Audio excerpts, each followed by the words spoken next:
قرآن مجید نے کہا ہے اگر خسارے سے بچنا چاہتے ہو تو 4 کام کرو، ورنہ تمہاری زندگی روز بروز نقصان میں جا رہی ہے، خسارے میں جا رہے ہو، اصل مال بھی ضائع ہو رہا ہے۔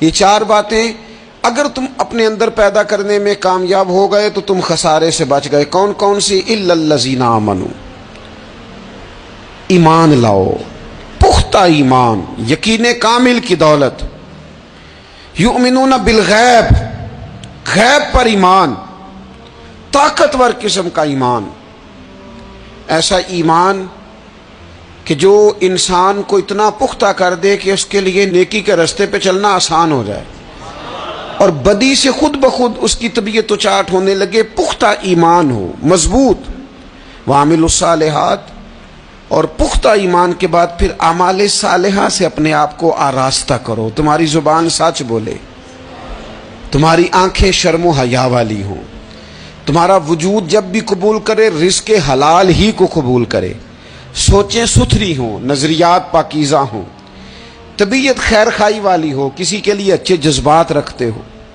تمہارا وجود نفع بخش ہو، ہمیشہ کسی کا بھلا کرنے کی خواہش طبیعت میں مچلتی رہتی ہو۔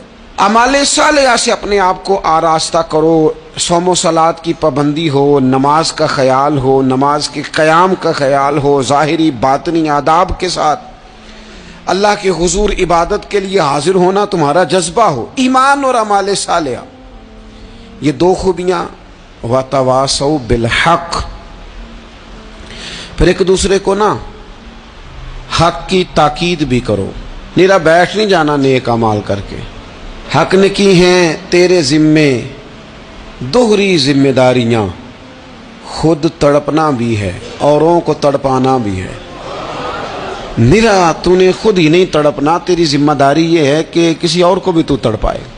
وَتَوَاصَوْا بِالْحَقِّ، تاکید حق کرنی۔ ہمارے اندر نا ایک بہت بڑا مسئلہ ہے، 2 حکم ہے شریعت کے، ایک ہے امر بالمعروف، ایک ہے نہی عن المنکر، نیکی کا حکم دینا اور برائی سے منع کرنا۔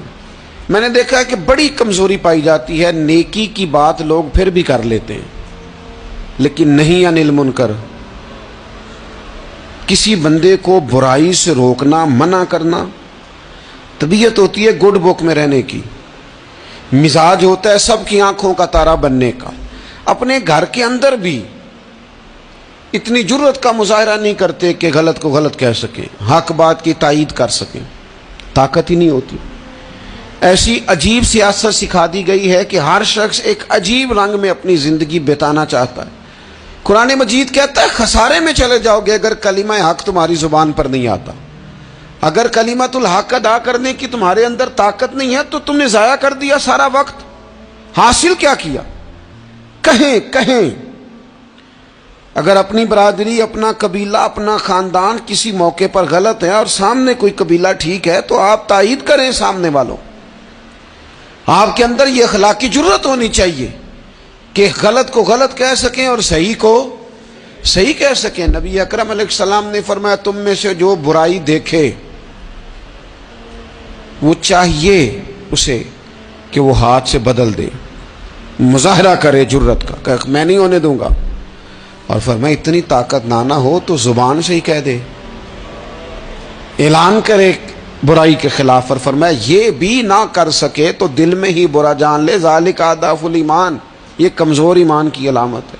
تو حق بات کا مزاج، او جی میں نے اپنی قبر میں جانا ہے، او میاں آپ کے ذمہ اللہ تعالیٰ نے قانون لگایا ہے، کنتم خیر امۃ اخرجت للناس تأمرون بالمعروف وتنہون عن المنکر، تم نے لوگوں کو بھلائی کا حکم دینا ہے اور برائی سے منع کرنا ہے۔ غلط کام ہو رہا ہو تو آپ غلط کو غلط ہی نہیں کہیں گے، آپ کی طبیعت اس طرح کی ہو جائے کہ آپ بات چپ سادھ لیں، آپ کی زبان پر کسی مظلوم کے حق میں کوئی کلمہ ہی نہ آئے۔ ایک بستی میں 2-3 لوگ بڑے نیک رہتے تھے اور باقی بستی ساری گناہوں میں، معاذ اللہ، اللہ کی نافرمانیوں میں، حدوں کو توڑنے میں مشغول تھی۔ اللہ کریم نے فرشتوں کو حکم دیا کہ اس بستی کو الٹ دو۔ فرشتوں نے عرض کی مالک وہاں تیرے 2-3 نیک بندے بھی تو رہتے ہیں، تو رب کریم نے فرمایا سب سے پہلے انہیں تباہ کرنا، مالک نیکوں کو، پرہیزگاروں کو۔ فرمایا یہ کس طرح کے پرہیزگار ہیں، خود تو نمازیں پڑھتے رہے اور میری نافرمانی دیکھ کے کبھی ان کے ماتھے پر شکن تک نہیں آیا، کبھی ان کی طبیعت پر بوجھ نہیں بنا کہ لوگ دین کی حدیں توڑ رہے ہیں میں کم از کم زبان سے ہی کہہ دوں، نہ کبھی سوچا ہی نہیں کہ شریعت اسلامیہ کو سر عام پامال کیا جا رہا ہے اور کوئی کلمہ ان کی زبان سے ادا نہیں ہوا۔ پہلے ان لوگوں کو تباہ کرنا خود تڑپنا بھی ہے، اوروں کو تڑپانا بھی ہے، اپنی زندگی میں حق کہنے کا مزاج پیدا کریں، کسی کو روکیں کہ میاں یہاں تو غلط ہے۔ ہم سے لوگ مشورہ لینے آتے ہیں، ہم ہاں میں ہاں ملا کے گزر جاتے ہیں۔ اگر آپ کو محسوس ہونا کہ سامنے والا بندہ جو آپ کے پاس بیٹھا ہے وہ بات درست نہیں کر رہا تو یہ جرت پیدا کریں، اگرچہ حکمت سے کہیں، دانائی سے کہیں، اچھے جملوں کا چناؤ کر کے کہیں، لیکن اس کو کہیں، اس کو سمجھائیں کہ یہاں تو بھی غلطی پہ ہے۔